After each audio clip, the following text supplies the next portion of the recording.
Muy buenos días, televidentes. En el día de hoy tenemos un tema muy controversial y que ha estado presente por muchos años, que es el divorcio. Entonces, pues sabemos que el divorcio se entiende como la disolución de matrimonio a la finalización o conclusión del vínculo tanto personal como económico de los cónyuges. Pues existen varios o distintas formas de disolución de matrimonio y cada una con sus propios efectos. ¿Algo que quieras agregarnos, Juan Diego? Hola Silvia, ¿cómo estás? Pues el día de hoy tenemos dos invitadas especiales, dos expertas en este tema del divorcio, que nos hablarán un poco más sobre lo que es el divorcio y nos meterán un poco más hacia las leyes y todo eso. Para entrar un poco más al tema, recordemos que una de las características del divorcio es que es de orden público, o sea que no puede ser modificada por ningún contrato o acuerdo privado. De esto nos hablará un poco más la licenciada abogada Valeria Hurtado, especializada en divorcios. Hola Valeria, ¿cómo estás? Hola Juan Diego, hola Silvia, muy buenas tardes. Bueno, les cuento un poco sobre mí. Mi nombre es Valeria Hurtado, soy abogada, me especializo en derecho familiar y pues les hablaré un poco más sobre el divorcio. En este caso, el divorcio solo se puede solicitar si es de matrimonio civil o cesación de efectos civiles de matrimonio religioso, con base estrictamente en las causales estipuladas en el artículo 154 del Código Civil. También, si es de orden público, que esto quiere decir que la normativa no puede ser modificada por un contrato o acuerdo privado y siempre se debe de cumplir con lo estipulado en la reglamentación legal para que el divorcio o cesación de efectos civiles de matrimonio religioso surta efecto. También el divorcio o la cesación de efectos civiles del matrimonio religioso genera responsabilidades a ambos cónyuges. Por esto es posible la demanda de reconvención en este tipo de procesos. Y por último, la causal de divorcio se puede prescribir si no se alega a tiempo. Ok, gracias Valeria por esa presentación. Creo que ya entrando un poco más a lo que es el divorcio, normalmente, pues Valeria, nosotros en el podcast tendemos a que nuestro público nos haga preguntas para nuestros invitados. Entonces no sé si tengas algún tipo de problema para hacerte tres preguntas que tenemos. No, claro que no, con mucho gusto, Juan Diego. Listo, Valeria. Entonces, con la primera, nos la dice un oyente que dice, si existe alguna sentencia de violencia de género, ¿es posible la custodia compartida? No, esto no es posible debido a que la custodia compartida se construye sobre la base de una convivencia pacífica o que sea desligada de toda violencia con el fin de preservar el interés de los menores. Como se menciona en el artículo 92, en su apartado 7, que establece literalmente que no procederá la guarda conjunta cuando cualquiera de los padres esté incurso en un proceso penal iniciado por atentar contra la vida, la integridad física, la libertad, la integridad moral o la libertad e indemnidad sexual del otro cónyuge o de los hijos que convivan con ambos. Tampoco se procederá cuando el juez advierta de las alegaciones de las partes y las pruebas practicadas, la existencia de indicios fundados de violencia doméstica. También, como lo mencioné en el artículo 92 del apartado 7 del Código Civil, exige que la vida y desarrollo del menor se desarrolle en torno a la libre violencia. Libre de violencia. Listo, gracias Valeria. Con la segunda pregunta que nos hacen es, ¿a quién le corresponde el uso y el disfrute de la vivienda y el ajuar familiar? Corresponde según la regla general, se corresponde a los hijos o al cónyuge quien los acompañe, como es mencionado en el artículo 96 del Código Civil. Si no hay hijos entre los cónyuges, se acuerda entre estos el uso de tales bienes.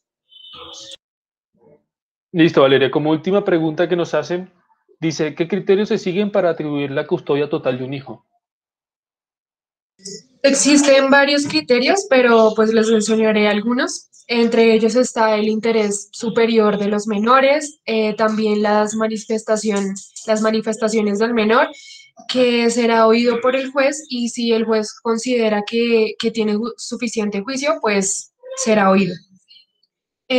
También el principio de no separación de hermanos, también la edad de los menores, el tiempo del que disponen los progenitores, especialmente los horarios de trabajo de los mismos, la convivencia del solicitante con una tercera persona y por último el lugar de residencia de los progenitores.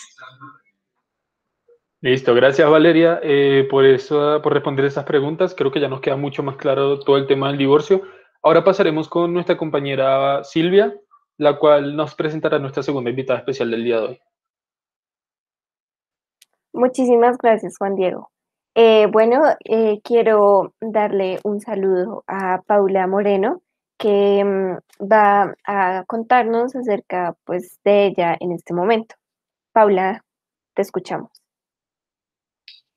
Buenas tardes. En primer lugar, darle las gracias por invitarme a este prestigioso podcast y pues contarles que soy egresada de la Universidad de los Andes. Me especialicé en la parte de familia, soy abogada de familia y pues dado esto y tantos años de trabajo, conozco muy bien esta rama sobre el divorcio, los artículos, los requisitos y los problemas que se le pueden ocasionar a los hijos. Vale, muchísimas gracias, Paula.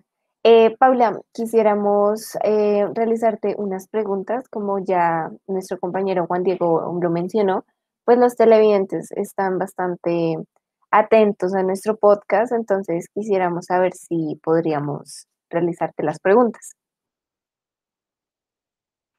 Claro que sí, estoy encantada. Vale, gracias, Paula. Entonces, la primera pregunta que realizaron fue, ¿qué decreto recomendaría usted para que las parejas se informen correctamente a la hora de realizar un divorcio? Y según esto, ¿cuáles son las causas y efectos del divorcio más comunes? Claro que sí. En primer lugar, me gustaría recalcar y colocarlos en un ámbito ya tipo Colombia, que en nuestra sociedad, que se da y se registran en promedio casi 30.000 parejas que solicitan este mecanismo legal, el divorcio. Solo en Bogotá y en el Valle se acumulan 17.000 solicitudes, dado un estudio que se hizo y los resultados fueron publicados por elpaís.com. Según las estadísticas disponibles, entre el 2006 y el 2010 se llevaron a cabo más de 31.000 trámites de divorcio express en Colombia, siendo Cundinamarca, Valle y Antioquia quienes registran mayores tasas de divorcio. Es fundamental aclarar que el divorcio express y el de mutuo acuerdo es lo mismo. En Colombia solo existen estos dos, el de mutuo acuerdo y el de la demanda, que es, pues no es de mutuo acuerdo.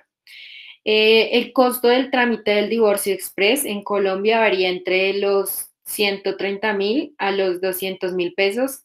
Esto sin contar pues los honorarios del abogado, que pues me diría el mismo. Bueno, dando continuación, recomendaría totalmente el artículo 154 del Código Civil, ya que en este están consignadas las causas del divorcio. Hay que tener clara esta parte, ya que en muchas ocasiones los cónyuges suelen equivocarse o tener confusiones. Dentro de las causas que están estipuladas en este artículo están las relaciones sexuales extramatrimoniales de uno de los cónyuges, el grave injustificado incumplimiento por parte de alguno de los cónyuges en cuanto a los deberes que la ley les impone como tal a ellos o incluso como padres en su papel de padres. Los ultrajes, el trato cruel o los maltratamientos de obra. Seguidamente está la embriaguez habitual de uno de los cónyuges o el uso de sustancias alucinógenas o estupefacientes. Esta tiene una salvedad en cuanto a que si es una prescripción médica no va a tener validez. Toda enfermedad o anormalidad grave e incurable, ya sea tanto física o psíquica, de alguno de los cónyuges que ponga en peligro tanto la salud mental o física del otro cónyuge o imposibilite pues la comunidad matrimonial. Toda conducta de uno de los cónyuges que tienda a corromper o pervertir al otro, a un descendiente o alguna persona que esté a su cuidado y vivan bajo el mismo techo. La separación de cuerpos, judicial o de hecho, que haya perdurado por más de 2 años. Y finalmente, el consentimiento de ambos cónyuges manifestando ante un juez competente y reconocido por este mediante sentencia. Estos son los 9 causales que realmente se toman en cuenta para la opción de divorcio.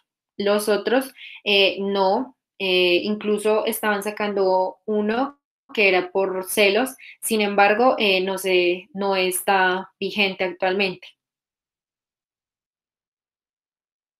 Vale, muchísimas gracias, Paula. Otra inquietud de los televidentes es qué documentos se necesitan a la hora de realizar un divorcio. Claro que sí. Esto depende de varios factores. El primero es que si es un divorcio de mutuo acuerdo o es un divorcio sin mutuo acuerdo. En el primer caso, los documentos que se necesitan, todos deben de ser con copia autenticada. Son 7 y bueno, el primero es el registro civil de nacimiento de los cónyuges, el registro civil del nacimiento de los menores hijos en el caso de que exista. El tercero es el registro civil de matrimonio, las copias simples de las cédulas o documentos de identificación. Estos también podrían ser el pasaporte o cédula de extranjería, según sea el caso. La petición de divorcio y acuerdo de divorcio se elabora junto al abogado. Y por último, el poder otorgado al abogado. Es importante que las parejas sepan que si existen algún tipo de bienes, muebles o inmuebles adquiridos durante la sociedad conyugal, ya sea como ejemplo algunas acciones, créditos, deudas, carros, casas, entre otras, se deberá adjuntar los documentos que a continuación voy a mencionar. La escritura de compraventa de los bienes inmuebles como lotes, apartamentos, etcétera, cuotas parte dentro de un inmueble. Segundo es el certificado de tradición y libertad, donde se esté notificado el último dueño del inmueble, que este documento debe tener una expedición no más de 3 meses calendario, ya que si lleva mucho tiempo no va a ser válida. Esto es importante porque la mayoría de parejas cuando entregan esta documentación tienen problemas en ese momento.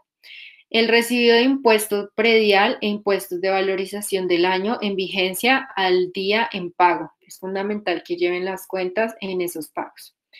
Y por último, si es un crédito, se debe adjuntar el último recibo de pago de la cuota del crédito y un estado de cuenta del mismo auto actualizado.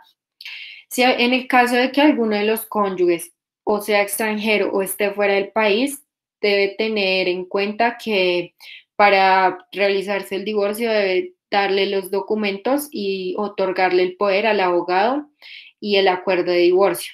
Tienen necesariamente que legalizarse, ya sea cuando él llegue a Colombia o se puede presentar en el consulado de Colombia más cercano a su lugar pues, de residencia o en el exterior. O la segunda opción es tramitar con un notario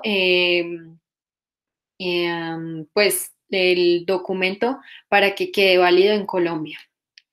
En el segundo tipo de divorcio, que sería el sin mutuo acuerdo, se encuentran 6 requisitos. El registro civil de matrimonio de los cónyuges, el registro civil de nacimiento de los menores en caso de que tengan hijos, el poder legalmente otorgado al abogado para iniciar el proceso ante el juzgado, si hubiese copia de la conciliación de la cuota alimentaria y el régimen de visitas para los menores hijos emitida por la comisaría de familia. Esto pues dependerá del caso en el que estén. Documentos que prueba que se pretendan hacer valer dentro de la demanda del divorcio para sustentar pues la causal del divorcio. Es importante que las parejas tengan claro que uno al realizar la demanda tiene que tener esas pruebas para sustentar por qué se quiere divorciar, tener esas pruebas para decir por qué, en qué incurrió su pareja. Por último, si existen bienes adquiridos dentro de la sociedad conyugal, deberán aportarse los certificados de tradición y libertad de los mismos. Vale, muchísimas gracias, Paula. Y Juan Diego, ¿algo que quieras concluir en este programa o que quieras decirnos? Bueno, pues como es de costumbre acá, terminar con una conclusión reflexiva. Pues de todo lo que hemos hablado, creo que es un tema muy delicado. Tienen que ser conscientes de con quién se van a casar, de no casarse por intereses, porque al fin y al cabo eso se acaba. Tienen que ser conscientes de si son padres de familia, porque en realidad un divorcio es muy duro para los hijos, es muy duro para las personas que lo viven al exterior, no solamente para las dos personas afectadas directamente. Tengan en cuenta, no dañen el futuro de sus hijos, no dañen el futuro de su familia. Piensen antes de realizar alguna acción y ya eso es lo que puedo dar como reflexión. Vale, muchísimas gracias, Juan Diego. Muchísimas gracias a ti y muchas gracias a Paula y a Valeria que nos acompañaron el día de hoy. Gracias por la invitación. Gracias por abrir este espacio. Vale, entonces hoy concluimos por el día de hoy. Gracias por toda su atención y pues estén atentos a la próxima transmisión que estaremos con más temas de su agrado. Muchísimas gracias a todos los invitados y nuevamente a Juan Diego. Hasta luego.